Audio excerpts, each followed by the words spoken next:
Hey, hi students. How are you all? We are back to see third lecture of electoral politics. And today it is going to be the last lecture of electoral politics. Okay? So let's begin. In our first two lectures, we discussed that why elections are important in democracy. We also saw that the countries which are not democratic but they are having constitution. Okay, so the countries which are autocratic or following monarchy but still they are also having their constitution now. And first, as we decided that election is very important in democracy, then we discussed about what makes an election democratic. One vote, one value, fair election, free and fair election, parties are free to contest the election, isn't it? Then choice at regular intervals we can make. We have discussed about it a lot in our earlier lectures. Then we were talking about this question, that is it good to have political competition? And finally we concluded that yes, political competition is very necessary, because if political competition is not there, then election will be meaningless, isn't it? Yeah. Next, we discussed about the procedure and the steps of our election. How do they take place? Then first of all, we saw that how the constituencies are divided on the basis of population. They are divided, and total 543 constituencies are there. Okay. This is the map of Maharashtra, as I told you earlier. Okay, and how you can see 48 Lok Sabha constituencies are there in Maharashtra. Okay. Next, then we discussed about the reserved constituencies. Why were they reserved? What was the intention behind it? And to whom, in which ratio, in which proportion it has been allotted, that also we discussed. Then again, this is Maharashtra, and which constituencies are reserved here, that has been given. Then in details, we discuss about Aurangabad and Nashik. Okay. Then third step, that is voters list. Okay, you have to enroll your name in voters list. If it is there, only then you can vote. Okay, so you when you are of the age of 18, then you can not you can file your name there. Okay, that is voters list, which is also called electoral roll. Then this is the voters list. You can say how the pictures are there, names are there, where do they belong. Okay. Next, these are election card. This was old one. Now this new election card has come. Then when voters list is published, then candidates have to go election commission, and they have to submit their application to the election commission, so that they can nominate themselves or they can contest election with the approval of election commission. Okay, you can see Modi ji is submitting his, when he was chief minister, he was submitting his application form. Okay, then when form is submitted, then you have to do the campaign, election campaign. You have to appeal the minds of the people by your ideology. You have to convince them why they should vote. You have to spread your ideology, your ideas among the people.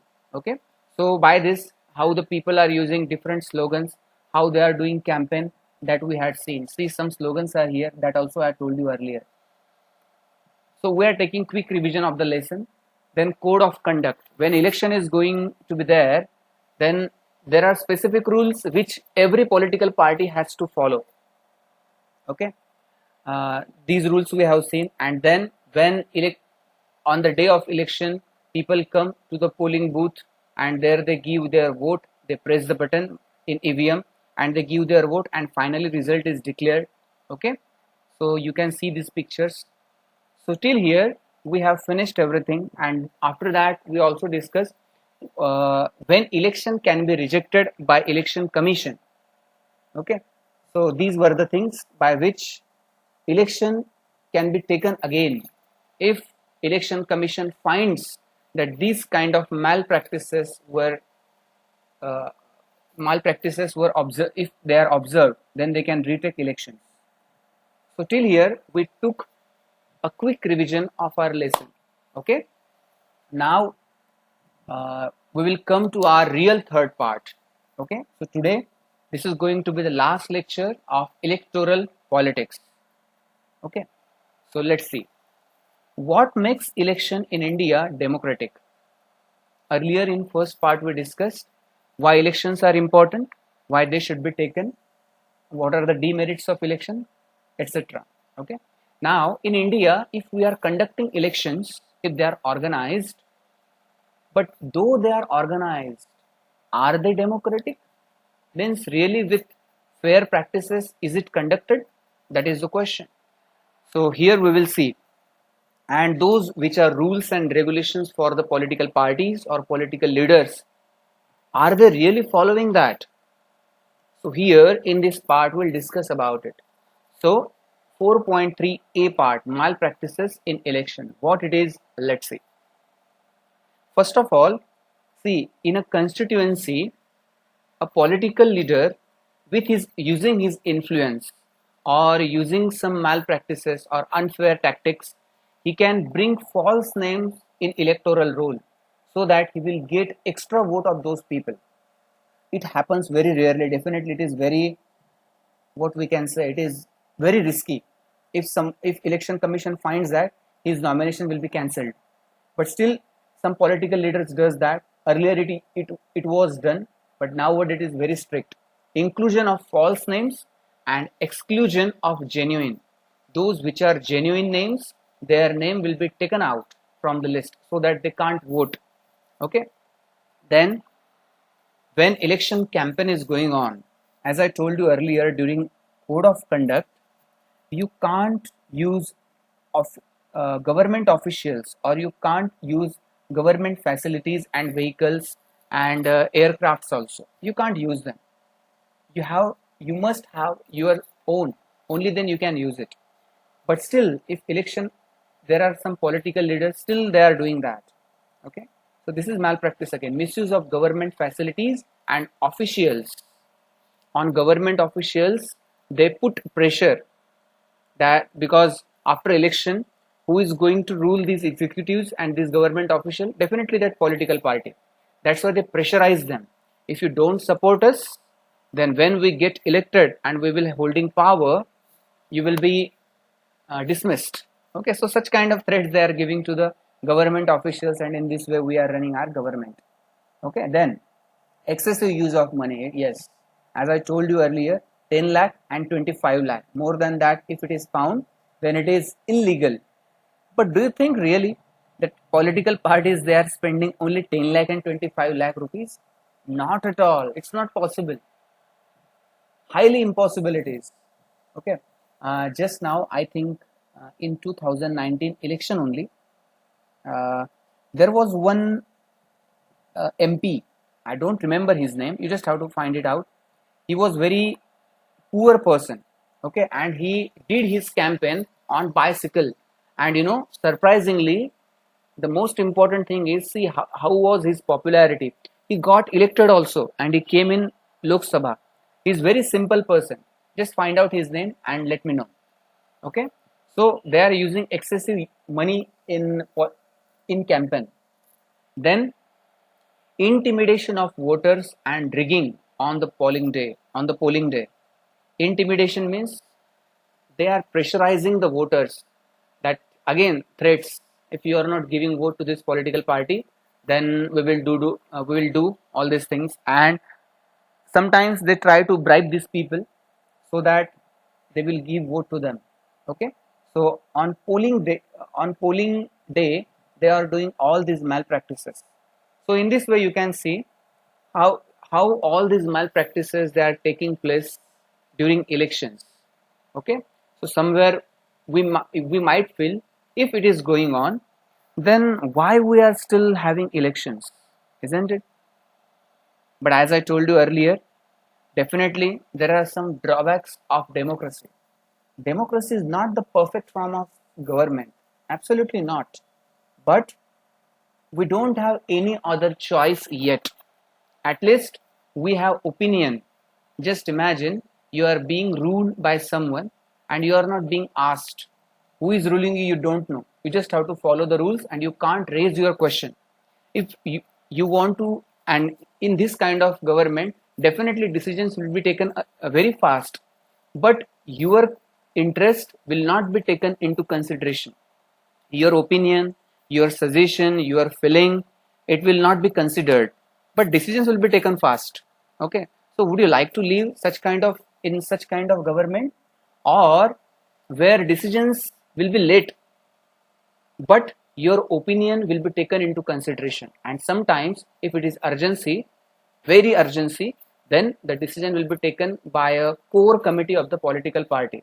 But if it is not, then your opinion, your suggestion, your emotions and feelings will be taken into consideration. So these, you can see these two types of government in which you would like to, in which you would like to stay. Absolutely, we all are going to choose democracy, and that's why democracy is of the people, for the people, and by the people. There are some drawbacks, of course. It's not like that that is perfect, but still there are many things that we can modify the democracy, we can bring ideal form to that. Okay, chalo fine, let's move to our next slide.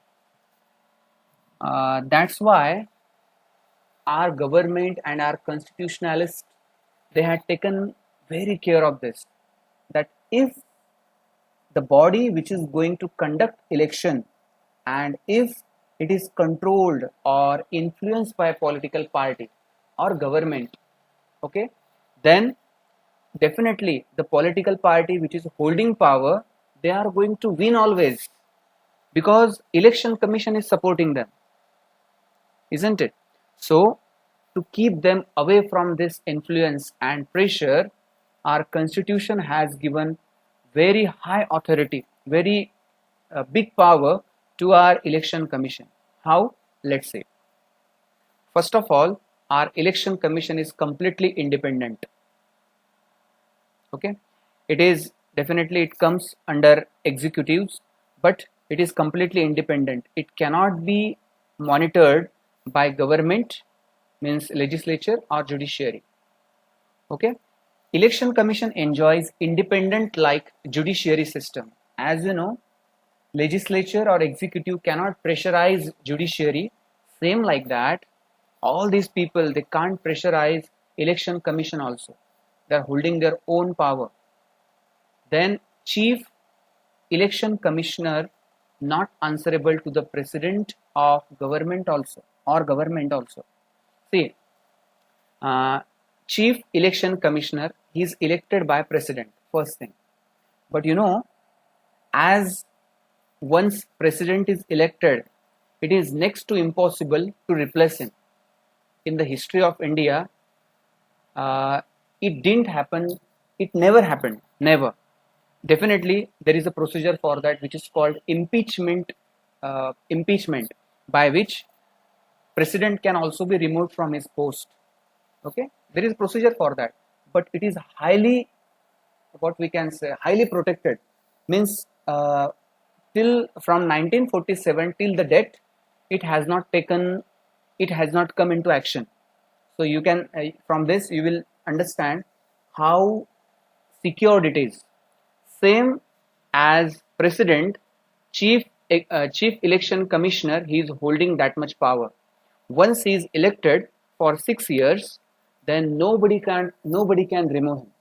Okay, and he is not answerable to president also or government also. He is holding such a big power, and during election he is having more power. Okay, then chief election commissioner is appointed by president, as I told you earlier. Then, so before this, virtually impossible to remove chief executive commissioner. Okay, virtually you can't remove him.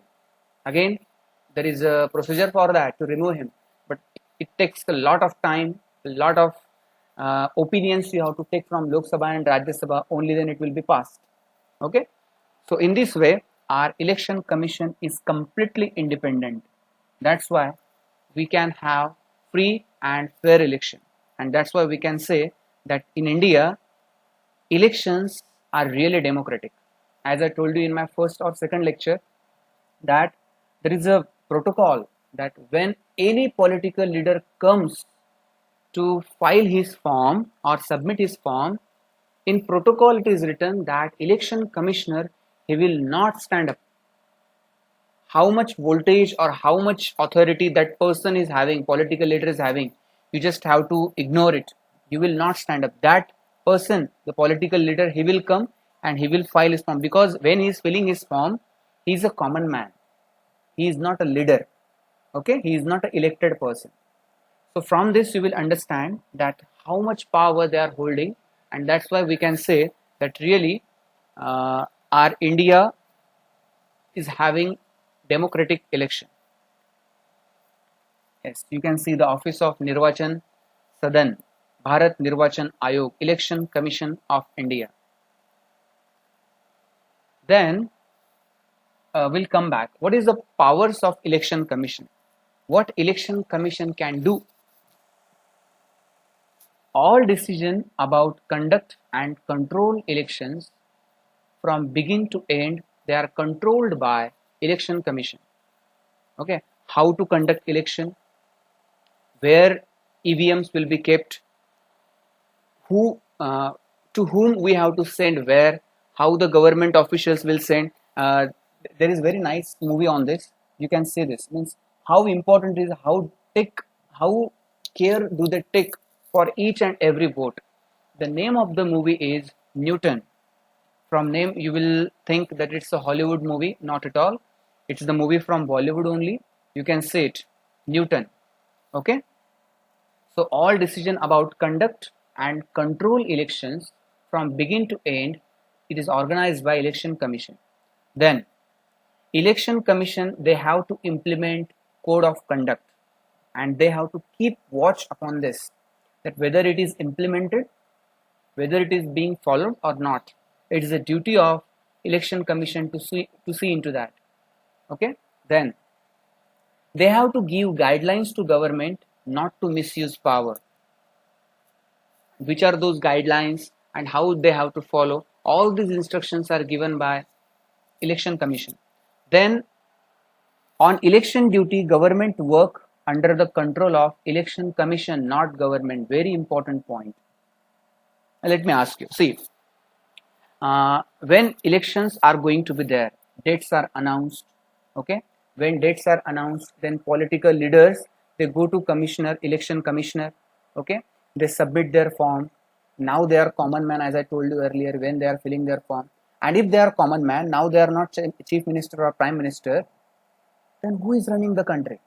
Who is governing the country? Isn't it? So at that time, on election duty, government work under the control of Election Commission, not government. During this election procedure, government is run by Election Commission, not by government, elected persons. Are you getting this? I hope this is very clear to you. Very important point it is. At the same time, if Election Commission finds that that election was unfair or malpractices were done in the election, as I told you earlier, which can be malpractices. If it is done, then there will be repolling. Again, elections will be taken. Okay. So you might have understood from this that if we have given such a big power, if Constitution has given such a absolute power to Election Commission, then definitely political leaders, they are not going to like them, isn't it?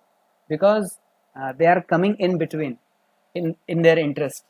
What political parties want to do for their self-interest, Election Commission interrupts. They will not allow them to do this. So from this you will come to know that how much power they have. So parties don't like all these things, procedures and all, but still they have to follow, because during these days Election Commission, they are having authority, not the government. Okay. So here you can see Chief Election Commissioner of India. Just keep this in your mind. Sunil Arora. He is a current Chief Election Commissioner of India since 2 December 2018. So for next 6 years, means 2018, 19, 20, I think 24. Yeah. 2024 till then he will be, or 2023, till then he will be chief election commissioner of India. Okay, so I hope till here everything is clear to you, but still, if you have any queries, any doubt, as you know very well, doors are always open and you can ask anytime. Thank you so much. Have a nice day.